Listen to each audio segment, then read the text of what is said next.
I could honestly say that my career as a visual artist is very much tied to psychedelia, for sure. And like it's just like a whole different, just seeing the whole world in a completely different way. I can't believe that you used drugs, Johnny. No, I Speaking of didn't. drugs, how about we have another glass of wine here? Hello and welcome to the Merryman Podcast, where we invite you into our homes, give you a raw glimpse into the lives of a couple of married creatives just trying to have a regular conversation after their baby has gone to bed. My name is Carly Jensen. I'm your host, along with my husband, Johnny, and this week we are talking about discoveries inspired by psychedelics. We're talking about April Fools because it's coming up, and some of the pranks that Johnny has done might give you some ideas, or you might just be offended. Take your pick. We're talking spooky stories that have taken place in our own house. Also, some challenges of marriage. This gets a bit real. We talk about having a moody partner. Johnny is the moody one. We also talk about baby geniuses and how kids develop on different schedules. This is a full one. It also meanders a bit, so just stick with us. Thanks for listening. Don't forget to hit the subscribe button on your favorite podcasting app and find us on our socials as well at Carly and Johnny, Carly and Johnnny. Come on in and join the merriment. And we're live. Here we are once again doing the Merriment Podcast, you and me, babe. Yeah, I think this is going to be, every podcast, whenever we start out, I'm always like, oh, is this going to be the one that we can't think of anything to say? And then that's what I feel right now. Oh my gosh, but like, just considering how many conversations we've had in our life, we just don't run out of things to say. Yeah, I mean, that's not true. Well, I think we for sure run out of things to say. Maybe if we feel the pressure of like, ooh, people are listening, but when we're having a conversation, we don't. When it's just you and me. No, unless I'm very grumpy and I'm just like, don't talk to me. Oh, that definitely happens. Like today, you're just like, I need space. It happened. I said All that right. out there out loud. I need space. And Johnny's mom warned me, actually, the second time I ever met her. She's like, Johnny's pretty moody. Oh, man. We're going to talk about this? And I was like, haha, I've seen moody before. But you haven't. You haven't. Not me. Not my kind of moody. You have really stubborn moods. Like, yeah. Not only do you get really moody, but you're just like, I am not going to be happy right now. You can't do anything about this. Yeah. Yeah. Kind of like our niece, Addison. A little bit like our niece, yeah. I can relate a lot to that. Yeah, she just stayed here. That's why it's kind of fresh in our mind. Yeah, and it's pretty cute. It was cute because there's a portion of time this morning where she was just, everything was no, always. Oh my gosh, it's so funny though, because she's turning 3 next month, and her mom was like, can you say please? And she's like, I'm all pleased out. And you can't argue with that. Like when that kind of answer, you just can't argue with. You're like, okay. You're like, you know what? I get it. I have irritable days too. Yeah, I'm all pleased out sometimes as well. Mm-hmm. Could you imagine if everybody's just like, just say please, be polite, do You're this, like, please do that. Leave me alone. Oh my gosh, could you imagine? You know what? That wouldn't be out of her wheelhouse of saying. Oh, definitely not. I think Jessica said one of the first like little sentences she was able to say was "go away." Oh man.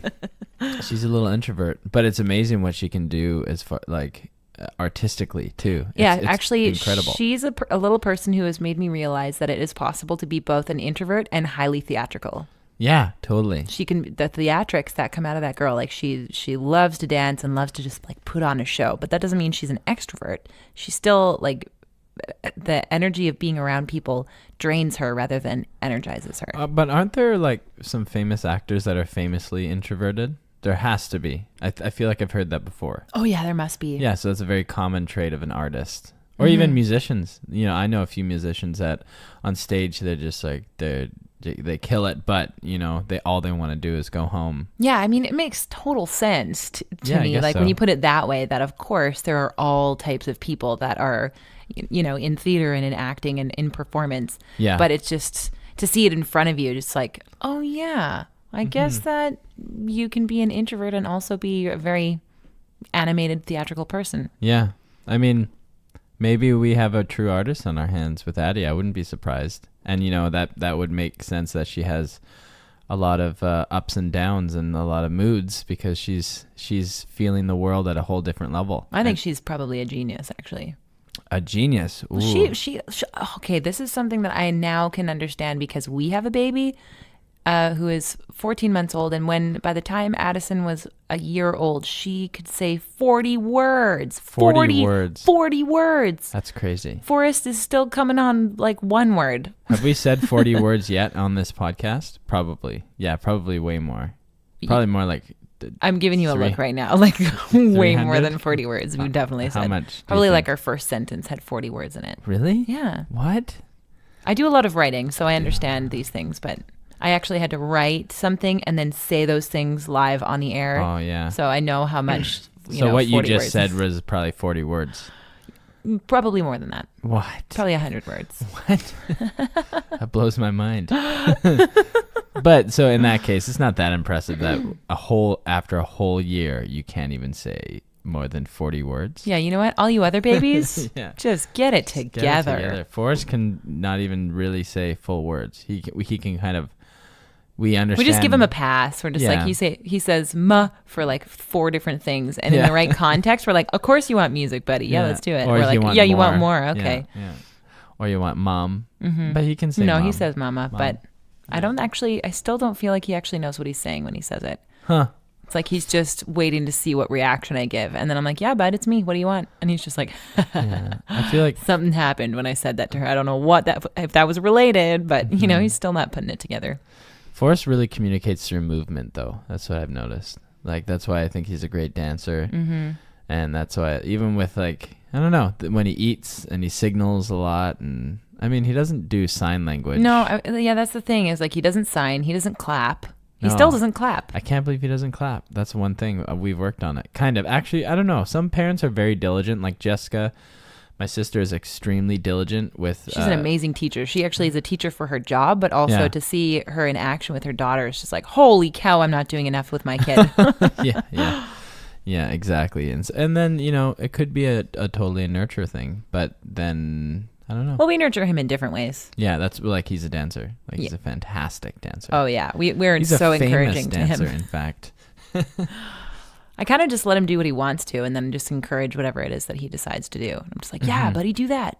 So he just keeps like gravitating towards the drums and the shakers, and like that's awesome. Starts dancing and puts his finger in the air, and like there's no music on. I'm like, all right, you want me to put music on? Let's do this. Oh, that's cool. You know what? One of my favorite things is right now that he does though is that.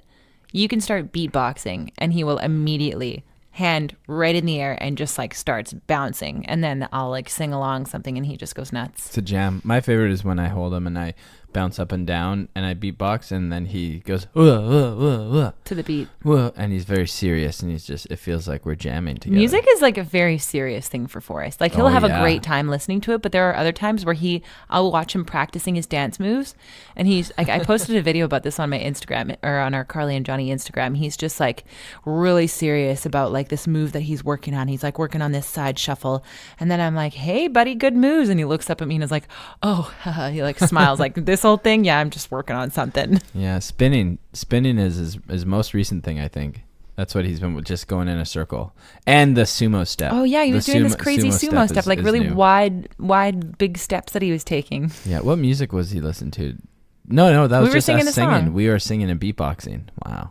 Yeah. What were we singing about? Oh, it was the Forrest Mommy Daddy song. One of our many made up kid songs, which we are currently in the process of recording. Which are not applicable to anybody else's kids, basically. They're not universal songs. All Cleaned Up is. We All have Cleaned a song Up about is, All Cleaned Up. And it's, you know what, they're nice things to sing when you're playing or hanging out with your child, especially with like things that they might not like getting dressed or getting cleaned up. Yeah. It makes, when you sing to them while you're doing it, like brushing your teeth, makes everything way better. Do you have a song that you sing to him when we're brushing his teeth? Because I actually haven't made one up about that yet. I make one up every time. A new one every time? Yeah. Brush those teeth. I'm not like you where I work on a song and I just like remember it and I go back to it. I just come up with it in the moment. I come up with it in the moment too, but I just keep the same one. So I'm just less creative. I don't just keep coming up with the same one. I'm like, this one will work. I'm going to keep this one. It's not being less creative. It's more refined. That's a nice way to put it. Yeah. I mean, I don't actually refine the songs. I just like start singing it and then I'm like, all right, it's like jazz. I did it once and let's just keep doing this again. Keep doing it again. Yeah. The rubbing the cream on one, that one's pretty universal. But there's a bunch that I probably would just need to change the word boy in it, but it's like pretty essential in the rhyming of the song. Yeah. You know, like ships ahoy and then like And baby boy. And the song that we sing to him, the forest, mommy, daddy, you could just be baby, mommy, and dada. Oh, that's true. And then mommy, daddy, and then Baba. Mama, baba, dada. Yeah. Or mama, dada, baba. Totally. Actually, that makes more sense, in fact. It does. Well, so, kind of. Well, it does because it's baby, baba, mama, yeah, dada, but I mean, daddy. the point of the song is like, these are the things that we call each other. We call him Forrest and we call him Baba. I guess we should explain what the song is. Explain? Like how so? I don't know. It's just for our listeners. Like sing it? Yeah. Oh, all right. It's just like Forest, mommy, daddy. Forest, mommy, daddy. Dada, mama, baba. Dada, mama, baba. Forest, mommy, daddy. Forest, mommy, daddy. Dada, mama, baba. Dada, mama, baba. Ah. Ooh, ah, ooh, ah, ooh, ah, ooh. All right. And like the part at the end there, he's just like hands in the air, dancing around with like these sumo steps. These are the reason, it. This is purely the reason why we make these songs up. Oh, yeah, because he loves it. He feels it. How many songs do you think we have written for him? Probably 10. Yeah, I think we counted them. And we're like, we got to Did we count them? I don't know. Oh, we might be forgetting about them. Jeez. We should probably get them down like before we forget. This is the thing about parenthood. You're just like, you get all these ideas of things that you want to do. And then it just kind of like time slowly just moves away. slips And you're like, I think there was things I wanted to do. Oh, well. Oh, man, that's one of the most that's the most profound part about parenthood is time. When you become a parent, time is different. It's like you slip into a different time scale, I suppose. Yeah. Where moments just go by way faster and days go by way faster. I feel like it's not actually faster though. It's just that kids age so like they grow and change so at such an exponential rate compared to us. Yeah, you know, the whole cliche. They grow so fast. But it is really true. Like take the cliche out of it and it just their brain is rapidly developing the fastest that it ever develops and the most that it ever develops in their entire life is in the first 3 years of their life. So it just means that each day things are changing so much. Like and as adults, when you don't have kids around you, you can go months and nothing changes. With babies, you could go a few days and there's a big change. Yeah, man. And I've been thinking about this too, and this is incredible, is the fact that for us, time goes by so quickly. And if it's everything's new to us too, kind of like there's always new. Like with him, yeah, like everything. As soon as we've figured something out, something changes. But what's really interesting is it's the opposite with kids. Things seem way slower. Like with kids versus babies? No, just babies and kids or whatever. Oh, I don't know. I don't have memories of a baby, so I can't recall what time felt like. But I always use this example of Christmas, whereas back when I was a kid, my earliest memories, 1 month till Christmas was forever. Like 1 month was so long, and 1 year was just insane. Oh, I see. So you're saying as a kid, when you are a kid, time moves so much more slowly. Versus when you're an adult with kids, it feels like it goes so fast. Yeah, and then we're with these kids and we're experiencing life with them and we're guiding them along life and we're experiencing them every moment with them. But our perception of it is it goes by so fast, and to them it's so slow. And I feel like we got to really remember that. Yeah, totally. And I know that there's a very scientific answer to that. I remember hearing that explained before, where as we continue to collect memories, a lot of things just become the same. Like we fall into a lot of routines. There are a lot of things that we've done before. We're not living life in as many new experiences as when we're a kid. And so our perception of time just changes so much as adults because we're not having as many new experiences. So things just keep getting logged away as like, okay, another day at work, another day, walking this route, another day eating this food. That's why travel is important. Like when we spent Remember how long our trip felt? Like 5 months in Southeast Asia It felt like ages. crazy. But if we think about the last 5 months, it's gone by pretty quick. If we think about it, although lots has changed. I don't know. What do you think? I feel like it actually still. No, we're living life in a lot of new experiences now. I feel like it's still. We don't have time to notice how fast it's going or slow it's going. I think that's what it is. That's a funny thing you just said. We don't have time to notice how fast and slow. No, but it's really but true. That is time. Yeah, but we're don't just so have busy time. that it's like, I think the only reason why it would feel like it moves fast is because we're so busy. But it does oftentimes feel like things move slow because there's so much to absorb. Do you ever have something in your future that's like so like terrifying and it's like coming like an event that's about to come up, like our wedding, and it feels like, oh, it's this big thing that you're moving towards and it's so scary. I don't know. Oh my gosh, our trip was like that. Yeah, our trip when we was left like for that. Southeast Asia, we actually were not like, we were stoked to go, but also kind of not stoked to go, weren't we? We had gotten married, and I quit my job as a radio host, and you were freelance anyway, so you were just like putting all your work aside. And so we got married, and 3 weeks later, we were flying to Southeast Asia for a 5-month honeymoon. That's crazy. I can't believe we did that. I think back to that moment. I'm like, that is. What were we thinking? Spend all this money on a wedding and then save not nearly enough for 5 months abroad. Yeah, that was crazy. Like we did it though. I don't know how we did it. I wrote down how we spent our money every single day on every single thing. Do you remember that? And I had this crazy budget expense sheet, and we fought about it so much because you did not want me to micromanage our money. You're just like, oh, I just want to spend money on whatever I want to. I just want to eat wherever I want and stay at the nicest places. But that just wouldn't be possible. And I'd be like, Johnny, but we shouldn't get that because it'd be our second dessert today. And we don't have the money for this. Oh man, I'm so excited to go back to Southeast Asia and just be like, yeah, dollar bills, yo, on different companies' dime, so I don't have to pay for anything. Oh yeah, so you probably have like what do they call it when you have an allowance for like a per diem? Food? Yeah.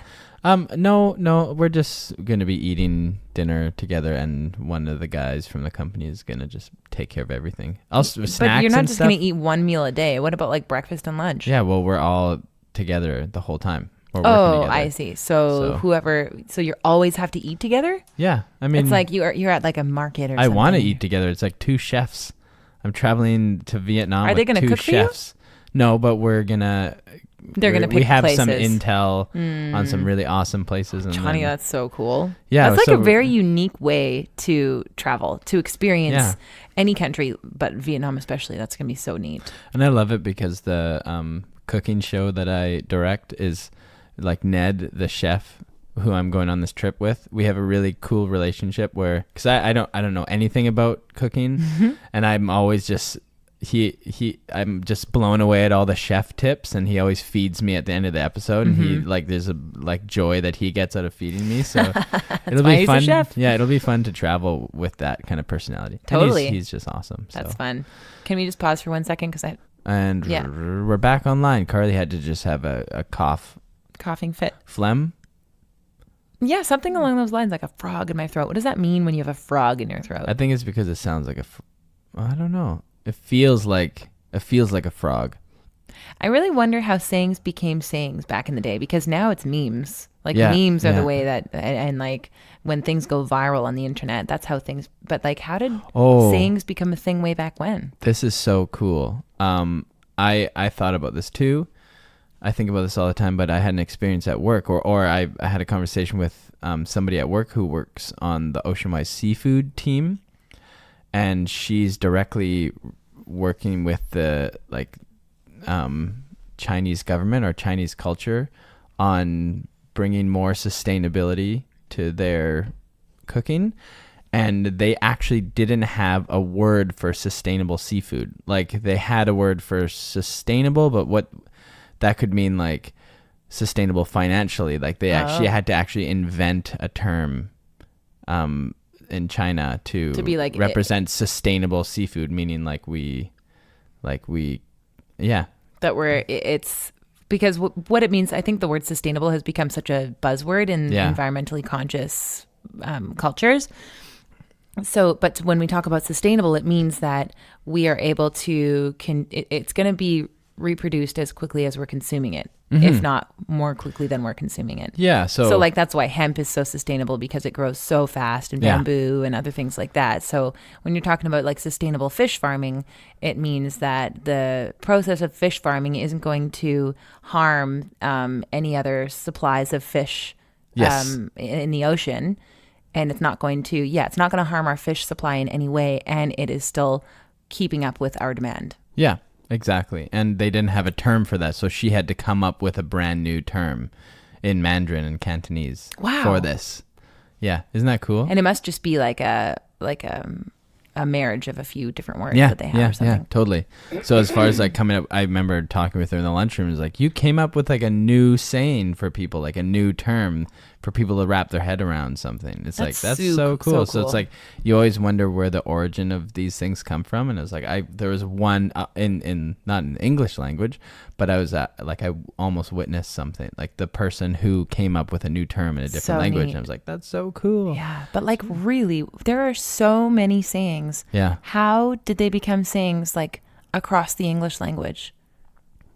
Yeah, I don't know. Yeah, lots. I don't think we'll ever know. Where do they come?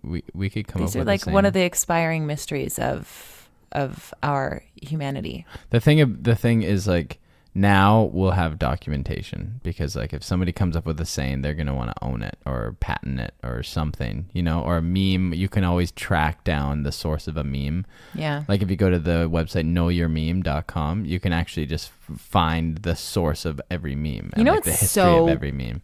That's true. But it is so crazy to think, as if some kind of apocalypse happened and all of our so say all of our stuff gets wiped out, or we get wiped out mostly, and what's left of civilization thousands of years from now is just like our bones and a bunch of pieces of metal, and the new civilization doesn't know how to read any of our data.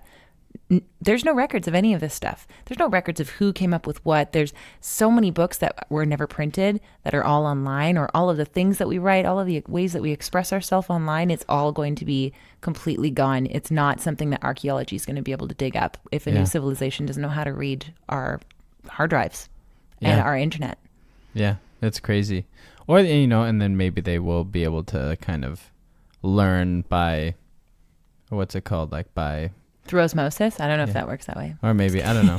But or they take the technology and they use it to learn new things, and they can work back to, I don't know. But what's crazy to think about, that's happened multiple times, like in the Dark Ages, where they've actually have like burnt, like so, like destroyed so much literature and so much history that like, I don't know if I'm not educated enough to talk about this, but I know for sure, like in the pyramids and the Egyptians, they had so much knowledge that's completely lost, that got wiped out. Well, like you think about the crystal skulls, and what the heck is with those things? Crystal skulls? Well, did you see? Okay, this is going to sound really stupid. Is this just an Indiana Jones movie? It's not just an Indiana Jones movie, but it is kind of what I'm basing most of my knowledge on. I remember reading a little bit about the crystal skulls. All I know is that I'm these way are out of my actually scope a thing? here. They're a real thing. No, they're actually. So Indiana Jones was based on a real thing, and there are these crystal skulls that were discovered, and they're not exactly sure how these crystal skulls could have possibly been made, but they were discovered, and I'm pretty sure it was like in the Mayan territory in South America. Huh. And they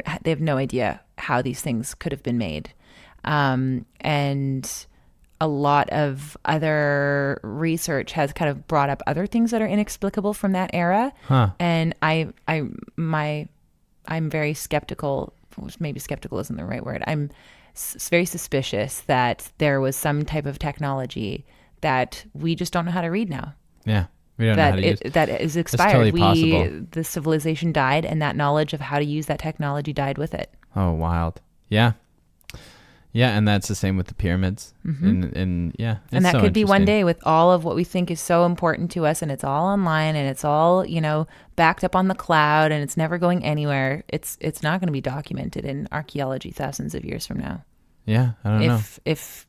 If humanity even exists anymore. Yeah. It's interesting on that same topic. I think I heard Ricky Gervais say this, but it was so cool.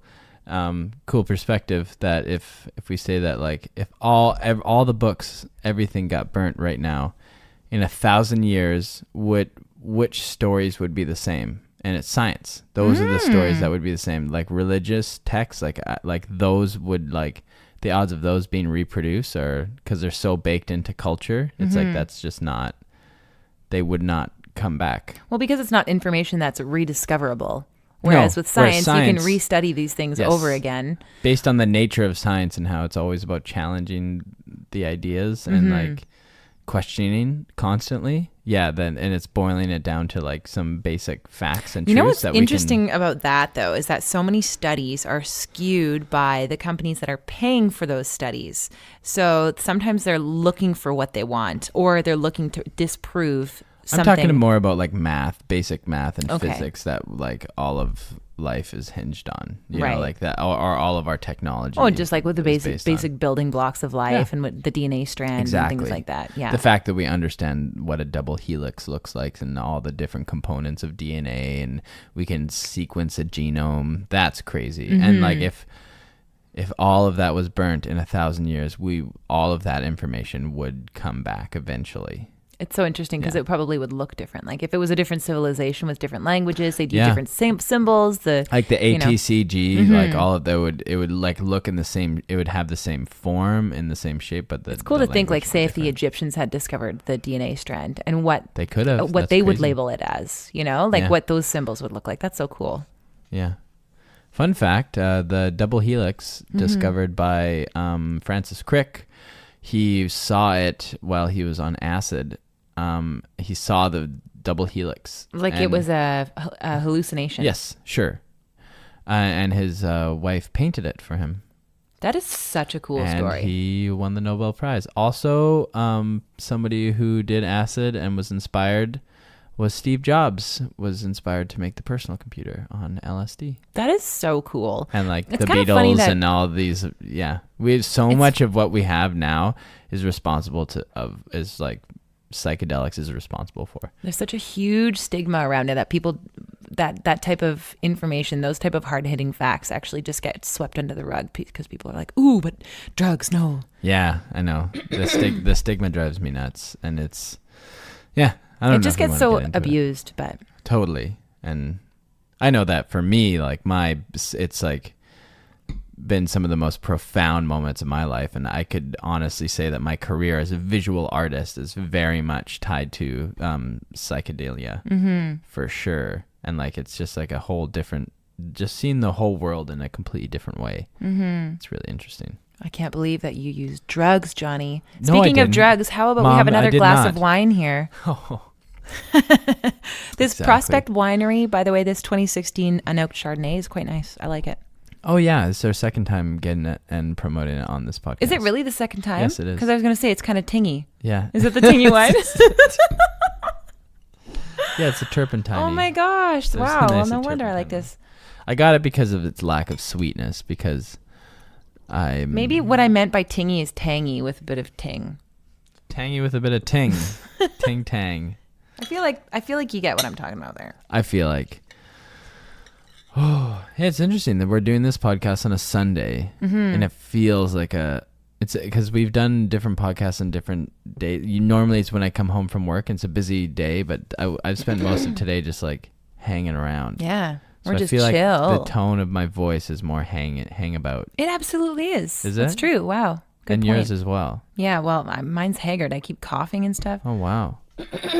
I don't know what this is all about. I don't know. It's different voices on different days, you know. So yours it's kind of like, you know, well, my hair is terrible in Vancouver, but somebody else's hair is great in Vancouver. My hair is fantastic. My voice is terrible on a Sunday, but yours is great on a Sunday. Wow. My voice isn't great on a Sunday. Sounds great. Oh, really? Mm-hmm. Oh, I have so much more confidence now. It sounds wonderful in my ears. Whoa, wow. If you want me to speak to you in this microphone private, oh my goodness, we can do that. We don't have to hit blushing. Record. And I can just be like, oh, hey, baby. And just talk all sexy. Okay, but then you just yeah, hey, baby. I just brought you down one notch, but too much. Okay. I'm still here with you, hen. Don't worry. Yeah, all right. But yeah, it's speaking of hair, my hair does great in this climate. does it? Yeah. I'm in Kelowna. I don't know. Because I have very straight hair, and it's like It's kind of floppy. It gets floppy. My hair, I have no body. But here in Vancouver, I don't really need to put anything in. I get out of the shower. Body for days. Oh, yeah. But you had to kind of get to a point where it was like that for you, didn't you? Like, what is it that you do now? You blow dry your hair. I blow dry. Hey, big secret. big Don't secret. tell anybody because Johnny's really embarrassed about it. I'm not embarrassed about it. I've had hair dry, maybe a little bit. Not anymore. No, I think I'm just projecting it on you because I think it's hilarious that you blow dry your hair. Yeah, I think it's the confidence of my newfound confidence in my voice is like, I've now my memories are all me being confident about everything. Wow, because your voice sounds so great. Yeah, it's so weird. Sidetrack, but that's how my mind works. Like I think we've talked before about how I'm very in the moment. Like I'm rooted in the moment, and my memories are kind of tainted in that way too. You just get like they get a new sheen. Totally. So if I'm like so confident, my memories will be like I'm killing it. Like, you know what I mean? Or if I'm like down, I'll only think about like, oh no, my memories are just like, I'm a fool. Oh yeah, you get really snowball in those situations. Yeah, it's bizarre though how like it's like I'm attracting memories that are only relevant to me in the moment, and that's kind of reinforces my in the moment kind of behavior, which is I think it sucks for certain things. Like if I'm that's why I get moody, like the beginning of because when I'm in that dark cloud, everything is dark. Yeah, it's all like, your memories too, like life. Yeah. You know what? That's why you get so doom and gloom, because totally when you're in a bad mood, everything like the past and the future just seems so grim. And the things I retain, the podcasts I listen to, I'm always pulling from the bad stuff. But on the flip side, I think what really that it works for me is like when I'm in the zone, I'm in the zone. Oh yeah, and you see nothing but good. It's amazing. It's funny, actually. It's interesting that you can pinpoint that now, because it kind of explains to me why when you are in a bad mood, I also I have to work so hard to not feel like the world is the worst. Because I'm quite convincing. You are so convincing. I just get wrapped up with you, and I'm like, no, I'm having a good day. This is your gloomy world, and it's not mine. Oh, like that other morning when you and Kale and Cassie, your brother and sister, were at the house, and I was just going off about something I heard about. Oh, the world with the recent news about Facebook and how where technology is going, and how like the future is. We see like the dystopian future that we have in our mind is like Matrix, like where the technology is so obviously sinister and bad, but like it's actually scarier with the fact that it's what if all this technology is really great and it takes away one of the most fundamental human things that makes us like gives us our identity is our choice, is our free will to make decisions. Right. But if all this AI and all this technology is so integrated into our lives and so much more advanced than it is now, where it can calculate things way better than we can. So it'll make decisions for us. Yeah, and we won't want to stray away from this technology because we feel inferior to it. Because if we stop letting it make our decisions for us, our lives will just kind of spiral. Mm-hmm. And so that seems like a way more dark future. Anyways, yeah, I was getting into that topic, and it took you and your brother and your sister all to kind of like, I don't know what, you all teamed together and you're like this positivity force. Like, you're not going to bring us down. Yeah. And I was just like, no, we're doomed. We don't see it like that. Yeah. And it's like you had like your Care Bear, what's that called? Care Bear stare. We did a Care Bear stare. You did a Care Bear stare for me as I was leaving. Yeah, but totally I was just like, you're wrong. The world's totally going to end. You don't even know. You're the worst when you're like that. Yeah, I'm sorry. Is it worse that I'm aware of it? No, I don't think it's worse that you're aware of it. It's kind of refreshing that we can talk about it at a different time, and it makes it almost like gives me some ammo in my mind to be like, no, but the other Johnny, the one who's not in this place, is agreeing with me right now that this is silly. It's funny. when we got married, it drove you nuts that my family would say like, oh, Johnny's back. Since you came along, now we got our Johnny back. It drove you nuts, and I just felt kind of like offended on your behalf. But now do you kind of understand? Because I can flip. Like there are like You can go to really dark places, and actually, but for also the first, different places. Like I can be different. I can feel and seem like a different person. Right. It's like my Gemini kind of flip-flop Yeah, trait. totally. And like, definitely, I've noticed since we've been together, there was the first couple of years that was just like everything was shiny. Like I made you so happy. You were such a happy guy, all the time happy. And then like my effects wore off after a while, and then I wasn't able to just make you happy all the time. Oh. And that was a bit of a blow at first, to be honest. It was kind of like, what happened to my powers? And That's like the you know, honeymoon phase. That's the ending of a honeymoon phase. That's hard. Yeah. And like probably you're some so of our listeners polarized. can relate to this. You're such a polarized person, like with your moods.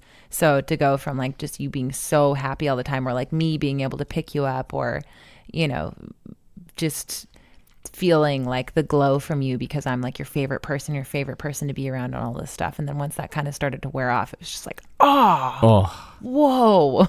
Ouch. I'm sorry. That's okay. You know, this is what it means to choose to be with somebody for the rest of your life. You're just going to discover so many things about them, and you still just have to figure out how you work with it.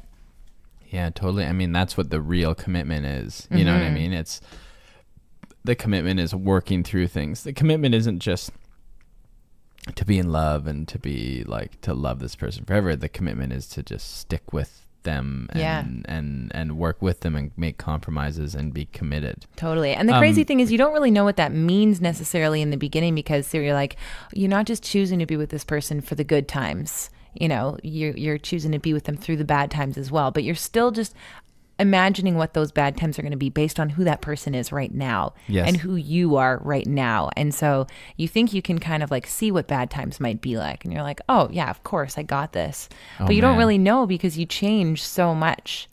And, you know, once you're not such a novelty to each other anymore, that changes too. And it just, the hard times are inevitably just like a lot harder than you thought they would be. Yeah, way harder. And I think it's important as in a relationship to give that breathing room and that growing room, and then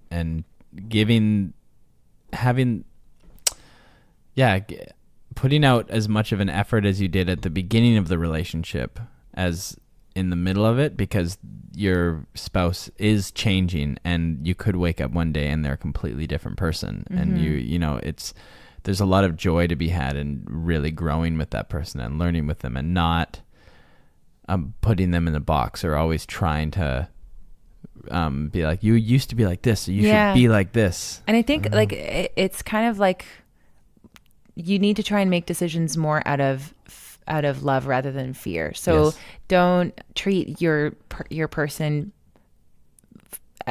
with a lot of fear that they are going to not love you anymore after they change. You need to instead like support them through those changes out of love, you know? Yes, because that's a bad feeling when somebody is trying to hold you to who you once were, and you don't have that ability to flex and grow too. I don't know. Or you have to keep like reassuring your person that you're going to be, you know, you're still going to love them. And that's what I mean. And it's important that's so much about love. It's not necessarily about expressing it all the time or the obvious signs of affection. A lot of times, you know, love is like space, just giving space and understanding and being compassionate and that's so hard. Trusting that your bond isn't going to break just from, you know, some space. Yeah, totally.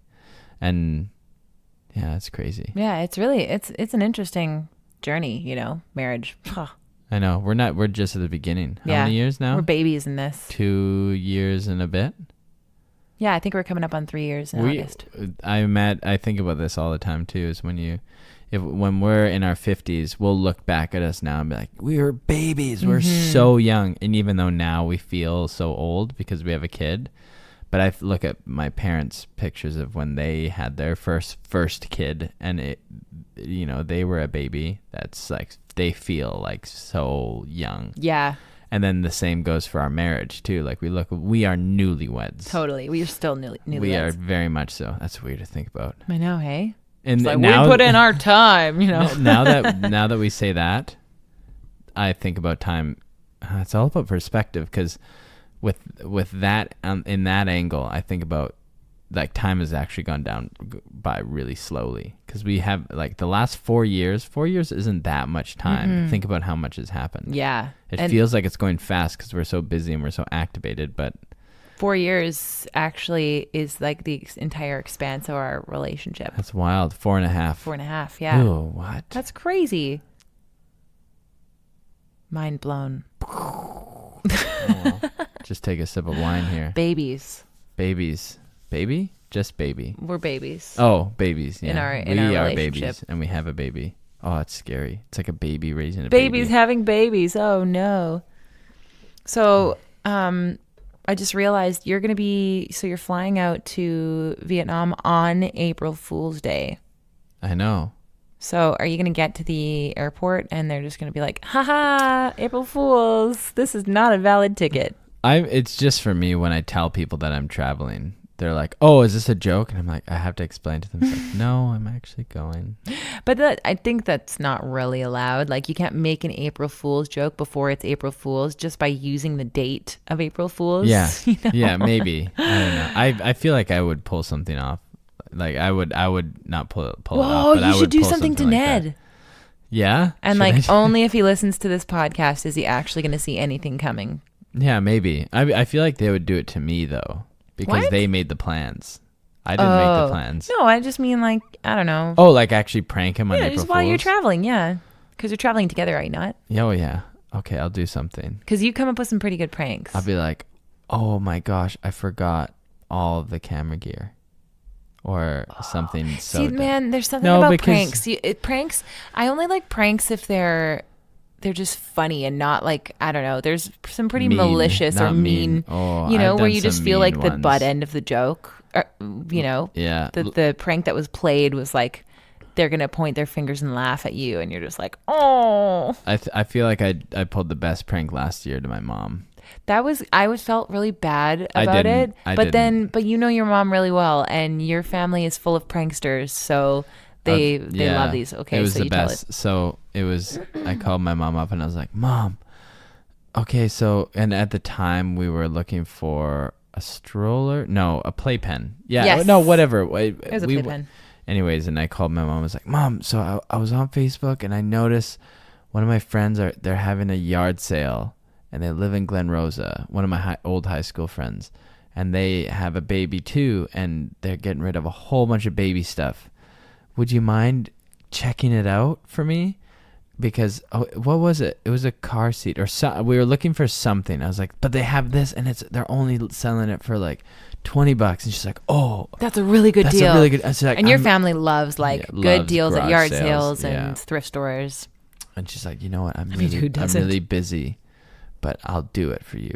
Okay. And I was like, okay. And I just found an address. Random address. Like it was supposed to be pretty close to their house, Yeah, wasn't it it? was supposed to go to her house, but she went on this like rabbit trail and actually like went to like a few garage sales that were happening that day. And like drove around and would call me back and I'd be like, no, I don't think that's the one. I think you need to, and oh man. It went on so long. But and it then was how did funny. it finally... I don't know. What did I say? I forget. There was I like to end my pranks with some sort of punchline that gets them to realize, wait a second, you're messing around with me. Oh my gosh, Johnny, you had me convinced that Kyle was moving in with us for a couple weeks last year. Oh yeah. I had a that was fake crazy. phone I'm call. in the shower and I hear you on the phone and I was like, I realized that you were talking to Kyle, but I was like, that's so funny. He's acting weird talking to Kyle. But I'm like deducing from what Johnny's saying, like, oh man, that's so crazy. So like, what happened? What did you guys do? And you're asking all these questions that slowly I'm like, oh my gosh, like Kyle's been evicted from his place. He's got to get out of there ASAP. He doesn't know where he's going to put his stuff. And I'm thinking to myself, okay, well, you know, we have a newborn baby, but we can make this work. Like we'll move some things around. Kyle is just going to have to pay to put his stuff in storage and then he can stay here as long as he likes until he needs to get back on. And I'm just like going through all of these things like we can do this. Okay. And then after you get off the phone and you're talking to me about it, and I'm like, okay, Johnny, well, we just need to work out some details. Like, we've got some people coming to stay with us. So like, what day is he coming? And you were like, okay, well, what day is it? And I was like, it's Monday. And you're like, no, but what's the date? And I was like, April for. Oh, That's what I did. Yeah. That's your big reveal, is like, That's the what I what did date? with my What's mom the date? too. That's what I did, because I was just like, You well, were the like, garage sale, it says it's on April 2nd. yeah. So, and that's today. She's like, Johnny, it's April 1st today. And he's like, oh no. I feel like that is the best reveal. Yeah. It's just so simple. It's like They say it themselves. Exactly. Yeah. Oh man, it's good. Yeah. So. I'm not good at April Fool's jokes, although I was that. raised in a family of like doing little pranks on each other. Like I remember this was so mean because there's 5 kids in my household. It's so many growing kids. up, and for my sister and I, we were the youngest, so we got like the brunt of it. It's all like the oldest siblings ganging up, but especially my younger sister got it all. So there was one Christmas where we opened up our stockings, and we each got like a little soap, and it was, I mean, we got a bunch of other stuff, but we all got like these little soaps that were all you got was one thing of soap. That was all in the stocking. It was like a lump of coal, but it was soap. Just like, oh, you're dirty. That's what the message is. Get yourself clean. Get yourself clean, you dirty child. But no, so we all got like a soap in a different shape, and my sister got this like red teddy bear soap, and everybody was just like ganging up on her, telling her it was chocolate, and she was just looking at us so skeptically. She's like 5 years old, and everybody's like, Cassie, it's chocolate, it's delicious. And then they're like pretending to eat it, and she's looking at everybody really skeptically. And she goes to take a bite of this soap, and as she bites in, and then just goes and cries so hard because she's like, I knew you guys were trying to trick me. And then we like, it was just, I felt so bad because I'm You like the second with it. youngest, so I would go, I don't want to be the teased, so I just like go along with the teasers. Oh, no. Man, I had But yeah, because I have I'm such close friends with my younger sister, and she's so sensitive to being the butt end of pranks. I'm just like now very empathetic to people about pranks. And she's the youngest by 4 years. So you say you're the second youngest, but 4 years is quite like, yeah. It's but quite the gap. I have a memory that's similar to that. It was when we were eating waffles with ice cream, and they put like a big scoop of butter on, and I took a big thing of a bite of, I thought it was ice cream, but it was actually a big bite of butter. Oh. Yeah, now that I say it, that's not like really a good story. I feel like as a kid though, that's really disgusting. Now that you're like It's on gross. the ketogenic diet, you're just like, fill me up. No, I'm like, yes, butter. I'll eat butter straight, grass fed. Yeah, right. It's We've not never like bought grass fed. I don't know where to get It's grass fed expensive. butter. Me neither. I've checked Yeah.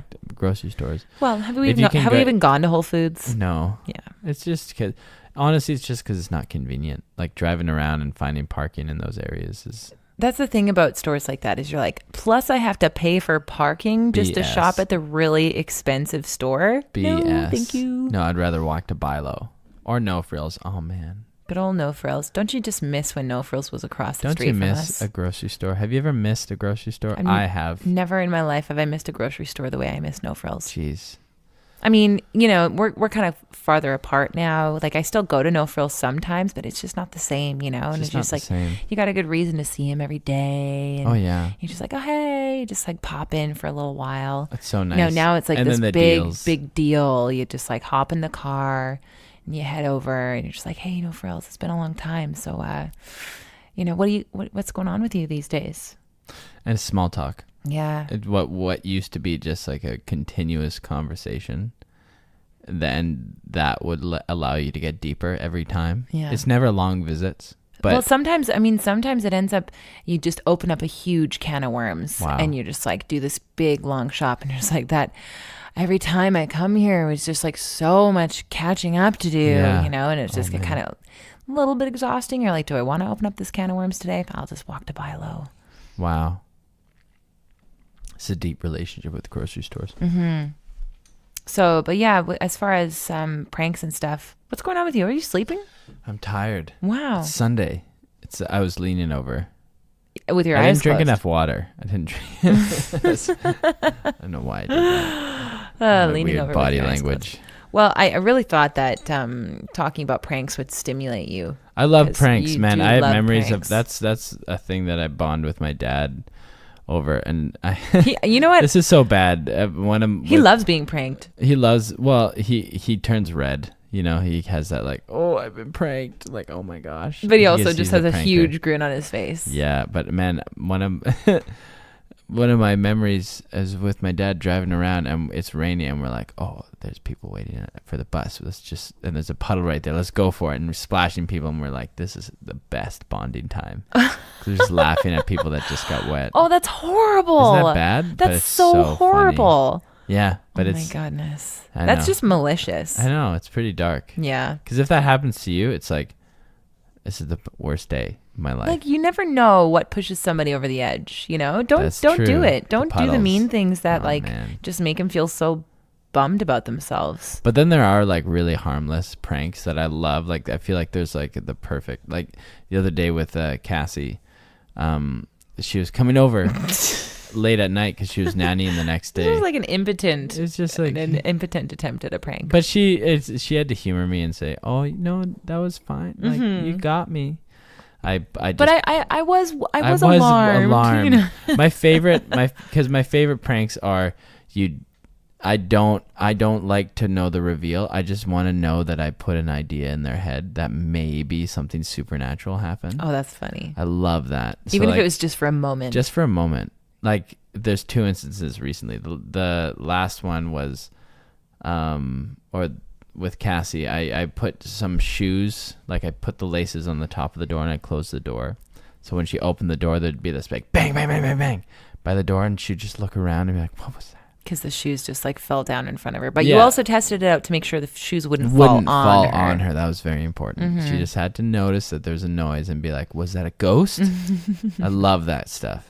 I love doing that. And then you did it last night. That was so funny. Oh, and then last night when my siblings were sleeping in the guest room, there's a TV in there, and I can push things onto the TV from using YouTube. Chromecast. And they'd just gone to bed, and we were just talking about ghosts, and there's like kind we of were talking about spooky stuff. spooky stuff that happened in this house. We'll get to that right after this, but I searched on YouTube like guys staring at camera, and there's this one guy who's just like sits and stares at the camera for like 4 hours at a time. What? 4 hours? Yeah, it's wild. You can look him up on YouTube. Just like guy stares at the camera. That must be a certain for type of 4 hours. meditation. Yeah, and he's just like, he's it's creepy. And so I just put that on the screen, and they were like, what? Like, they didn't realize I could do that, and all of a sudden the TV turned on for them as this guy sitting. And also they thought it was a picture They thought first. it was a picture, and then he just blinks. And then all of a sudden there's this big TV like right across from your bed that's just like this guy staring at you. And it's creepy. And that was right after we talked about, and this is actually really creepy, and I don't like to think about this, but their daughter in the middle of the night, a couple nights ago, they saw on the monitor, she just sat up, eyes wide open.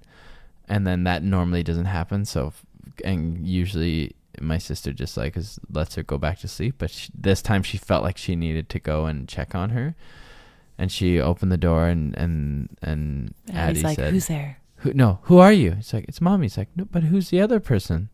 It's like, what? It's like, yeah, it looks like Papa. I thought it was Papa. I thought it was Papa. And it's like, what? And then even the other night was just like, oh yeah, my imaginary friend is here. And then you're like, where is he? Right here. And just like pats the bed. Yeah, it's like, oh. Well, okay, but here's the thing. I always like to just like, we like to give into spooky feelings because it's like this rush, you know, but if you just like take it apart a little bit, it's pretty normal for kids to have imaginary friends. Yeah, but you could also say that they're tapped in more, like they haven't really been beaten down by our societal norms, and like they're more, their eyes are more open to a spiritual realm. Right, they're not as tainted. So here's just two different ways that I like to take away the spookiness of it, or like not feel like a dark feeling. I want to amp up the spookiness. I know, but I just really feel like if there's actually something legit and malicious in this like spiritual realm. Doesn't have to be malicious. Doesn't it? Can I think I want to destigmatize the word spooky. Spooky doesn't have to be dark. Spooky can be like, ooh, you know, like Aliens is a good example. Like mystical, right? Yeah, but even Aliens is a good example because aliens they can be great, but they could just be performing experiments on you. That's not dark. They're just gonna be like these little scientists. Mm-hmm. That's still super spooky. Spooky, okay, but not like terror. No, it's not. I don't like things that start to lend. A demon that's gonna possess her or something. I'm just like, oh my gosh, like a ghost, even a happy ghost would be spooky. Yeah, that's true. Okay, I like that. If we saw right here an apparition of like a young boy being like, "Hey, you want to play?" We'd be like, "Oh my gosh, I'm so spooked." We'd be so spooked. We would freak out, and that would be that would be the spookiest thing that's ever happened to us. Here's the thing, though. I would still rather take that like initial like adrenaline feeling and translate that into fascination rather than spooked, because spookiness can just like lead to fear pretty quickly. And I feel like if there is something dark, if there is something malicious, it feeds on fear. And you just need to like almost you just get that fear out of there so that it doesn't feed. But that spooky thing. Feels good. I like feeling spooky. Ooh, spooky is like the innocent spooky is fun. I used to love spooky. I remember when I was a teenager, I loved scary movies. Like me and my friends would get together and watch like a bunch of scary movies, and then like I remember one of the nights we're watching scary movies and her dad like banged on the window outside and we were all like, ah, and it's just this huge rush spooky. And it's just, it doesn't feel real. You just love that scared feeling. Yeah. But I don't get that from scary movies anymore. I'm actually just like have a really like kind of dark feeling inside me, unless I can explain it away. And then, like in instances of like The Babadook, which is a wonderful movie, it is very much like just about her own experience. And she, in the end, it actually it's like a metaphorical thing. So I'm able to explain those things away and feel fine going to bed at night. Great movie, but then by the way, Babadook. Watch it. Wonderful. But then you take a movie like Insidious, and that's a movie that is saying that there's actually like these, dark things all around us at all times that are just waiting to like try and steal a human vessel to try and come into our world. And that type of stuff I am not cool with. That's way too spoopy. You can't explain those things away. If you like believe in it a little bit and you start to give in, it just feels like you're opening yourself up to like something bad happening to you. So I would just prefer to not acknowledge. I think our baby got scared about our conversation. He's waking up. He got spooked. I'll go. Okay. So we're back, but it's been a really long time. Almost like an hour. Probably. Has it been an hour? I think it's been an hour. Yeah, it's been about 45 minutes now, 50 minutes. Yeah. So we're going to end it there on a really spooky note. Spooky. We're going to go to bed all spooky. Yeah, I was actually a little bit spooked in the bedroom too. I was just really? Like, a little bit. Well, because it was weird. Like he was just flailing around so much and like he's laughing, but like not awake. It was just creeping me out a little bit. Oh, really? Yeah, it's like not actually creepy stuff. It's just residual from our conversation, but I was just like, this isn't creepy, Carly. This is just your baby, like having a wakeful time. But yeah, it was weird. You got spooked. See, I got a little bit spooked. I thought it was adorable that he wakes up and just wants to snuggle. It was pretty cute. Yeah. But yeah, he was having a hard time getting back to sleep, and it looks like he might still fuss a bit. So I'm just, at least I just want to be able to brush my teeth before bed. That's all I ask. And maybe like it's a luxury. My clothes Those off. You people who don't have kids, brushing your teeth. That is one thing that you take for granted, maybe. Yeah. Sometimes when your kid wakes up just as you're like about to go to bed, and then they're like, wah. And you're like, wah. I guess I'm going to bed right now. This is like if you share your bed though. Right. Yeah. Anyway, I'm sleepy. We're sleepy, and who knows? This is a Sunday podcast, different tone. We might not do them on Sundays anymore. This is a unique... Oh, there we go. I think you got your point across. We gotta go. Okay, see you later. We'll talk. Can you pull that up so you can hear the monitor? I think you can hear it. Okay. Anyway... All right. I want to brush my teeth. You go in this time, I'll brush my teeth, and I'll meet you in there. And then I'll take out the garbage. Okay, and then next week we are not going to see each other because we are doing a throwback to, because you're in Vietnam. Anyway, we got to go. Okay, bye. Bye. Another week of domestic bliss. Thanks for joining us in the Merriment podcast. Next week, Johnny is in Vietnam. I am in Red Deer. How exciting. And so we are going to, instead of having a regular Merriman podcast, we are pulling from the archives a conversation from Johnny and I about 3 months into the relationship. I'm working at the radio station. He still lives in Kelowna.